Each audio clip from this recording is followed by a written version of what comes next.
कथित शराब घोटाले पर अब सियासत भी शुरू हो गई है। पूर्व मंत्री अजय चंद्राकर का बयान आया है और उन्होंने कहा कि हर मामले को रुकवाने के लिए कांग्रेस सुप्रीम कोर्ट जाती है। तो वहीं पलटवार भी इस पर आया। कांग्रेस संचार प्रमुख सुशील आनंद शुक्ला का ये बयान आया कि केंद्र के दबाव में छत्तीसगढ़ में ईडी की जांच हो रही है।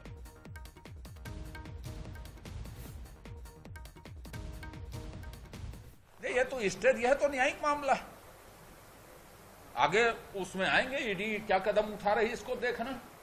और स्टे दिया है कि कौन गया था सुप्रीम कोर्ट? झीरम घाटी में भी सुप्रीम कोर्ट गए थे लोग, संसद भवन को रोकवाने के लिए भी सुप्रीम कोर्ट गए थे। यह मालूम है ना, झीरम घाटी में भी सुप्रीम कोर्ट गए थे। तो इनका काम है सुप्रीम कोर्ट जाना।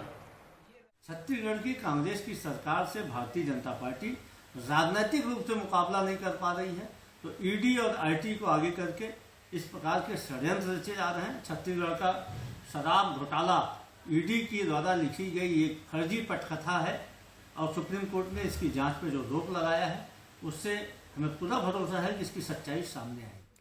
तो देखिए, यहाँ पर वार पलटवार जारी है और कथित रूप से 2000 घोटाला जो शराब को लेकर कहा जा रहा था, इसको लेकर हमने पहले भी देखा था। छत्तीसगढ़ में सियासत चल रही थी, लेकिन आज जो सुप्रीम कोर्ट की तरफ से रोक लगाई गई है इसके बाद यहाँ पर इस पूरे मामले को लेकर और भी सियासत गरमाती हुई नजर आ रही है। देखिए, एक तरफ से जहां पर पूर्व मंत्री अजय चंद्राकर ये कहते हुए नजर आए कि चाहे किसी भी तरह का कोई मामला हो, इसे रुकवाने के लिए कांग्रेस सुप्रीम कोर्ट तक जाती है। तो वही कांग्रेस संचार प्रमुख सुशील आनंद शुक्ला ने ये कहा कि केंद्र के दबाव में छत्तीसगढ़ में ईडी की जांच हो रही थी। तो चलिए, इसी खबर पर ज्यादा अपडेट लेंगे। स्टेट एडिटर आदित्य जी हमारे साथ इस वक्त लाइव जुड़ गए। आदित्य जी, देखिए, कथित रूप से 2000 करोड़ का ये घोटाला, सरकार पर ये आरोप भी लगे थे। पहले भी हमने देखा है कि इस पर सियासत खूब गरमाई थी, लेकिन आज जो सुप्रीम कोर्ट की तरफ से रोक लगाई गई है कार्रवाई और जांच को लेकर, इसमें सियासत में और ज्यादा हवा फैल गई है और सियासत और भी ज्यादा गरमाती हुई दिख रही है। देखिए ऋतु, ये वो विषय था जिसको लेकर भारतीय जनता पार्टी राज्य से लेकर केंद्र तक कांग्रेस को घिरती नजर आ रही थी। भारतीय जनता पार्टी के बड़े बड़े नेता रविशंकर प्रसाद से लेकर, अगर छत्तीसगढ़ की बात करूं तो रमन सिंह, नेता प्रतिपक्ष नारायण चंदेल, प्रदेश भारतीय जनता पार्टी अध्यक्ष अरुण साव, ये तो खैर राज्य स्तर की बात है। नेशनल लीडर सब जो है कांग्रेस सरकार पर मुखर थे। पिछले दिनों रविशंकर प्रसाद ने इस पूरे मामले को लेकर दिल्ली में प्रेस कॉन्फ्रेंस की थी कांग्रेस सरकार, छत्तीसगढ़ कांग्रेस सरकार के खिलाफ। ऐसे में अगर सुप्रीम कोर्ट ने जांच पर रोक लगाई तो आज के समय की तो ये सबसे बड़ी खबर है। छत्तीसगढ़ के लिहाज से और छत्तीसगढ़ सरकार के लिहाज से राहत की बड़ी सांस यहां पर छत्तीसगढ़ सरकार लेगी। आज देखिए, मुख्यमंत्री भूपेश बघेल के बेटे का जन्मदिन भी है, तो निश्चित तौर पर उनके लिए आज का दिन बेहद सुखद है, क्योंकि आज अगर ये फैसला नहीं आता तो जो हमारे पास जानकारी थी, कुछ बड़े अधिकारियों की अरेस्टिंग भी ईडी इस पूरे मामले पर 1-2 दिन में कर सकती थी, अगर आज ये निर्देश आदेश सुप्रीम कोर्ट का नहीं आता। थोड़ी देर पहले कानून मंत्री जो है छत्तीसगढ़ के, मोहम्मद अकबर, उनसे बातचीत चली थी, उनका यही कहना था। अभी उन्होंने केवल इतना ही सुना है कि जांच पर रोक लगा दी है, डिटेल आदेश जब आएगा तब इस पर और भी आगे सरकार अपना पक्ष रखेगी। लेकिन फिलहाल बहुत बड़ी राहत की सांस है। 2000 करोड़ का सीधे तौर पर घोटाला 2019 से लेकर 2022 3 साल तक छत्तीसगढ़ सरकार ने, जो ईडी ने अपनी जांच चार्जशीट में लिखा है, जो ईडी ने कथित तौर पर जो घोटाले की बात की थी और ईडी ने जो प्रेस रिलीज जारी की थी, उसमें साफ तौर पर लिखा था कि शराब की 2 तरह से कमाई होती थी, एक तो 1 नंबर में, एक 2 नंबर में। और इस तरह से जो सरकार ने 2019 में जो नीति चेंज की थी, उसके तहत 2200 करोड़ के आसपास का घोटाला छत्तीसगढ़ सरकार के ऊपर किया था। कुछ अधिकारी जेल भी हैं इस पूरे मामले को लेकर। अब ऐसे में अगर ईडी ने यह बात साफ कर दी कि जांच नहीं होगी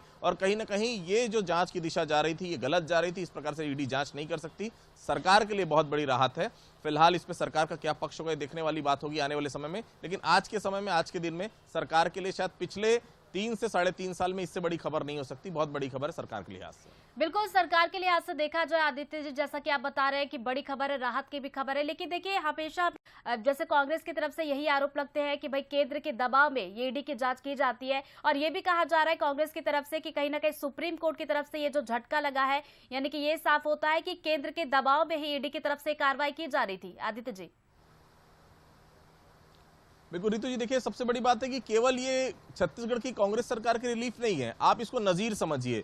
भारतीय जनता पार्टी शासनकाल के अलावा विपक्ष का जहां जहां शासन है, चाहे वो ममता बनर्जी की सरकार आप ले लीजिए, चाहे छत्तीसगढ़ में देख लीजिए या और भी राजस्थान में देख लीजिए, या जहां अलायंस में है कांग्रेस, वहां भी यही हर समय बात आती है कि केंद्र सरकार ईडी के चलते ईडी को दबाव दिलवाती है राज्य सरकार के ऊपर, और कहीं ना कहीं उस सरकार को, जो वहां पर जनता की द्वारा चुनी गई सरकार है, उस सरकार को डैमेज करने की कोशिश करती है, उस सरकार को कहीं ना कहीं हटाने की कोशिश करती है, उस सरकार को जानबूझ के। क्यों?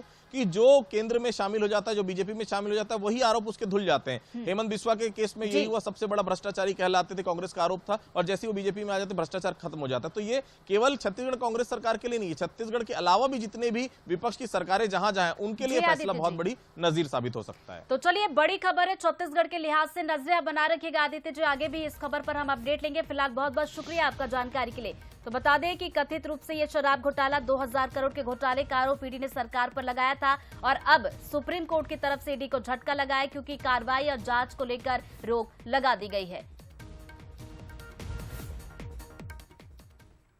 बढ़ते हैं आगे।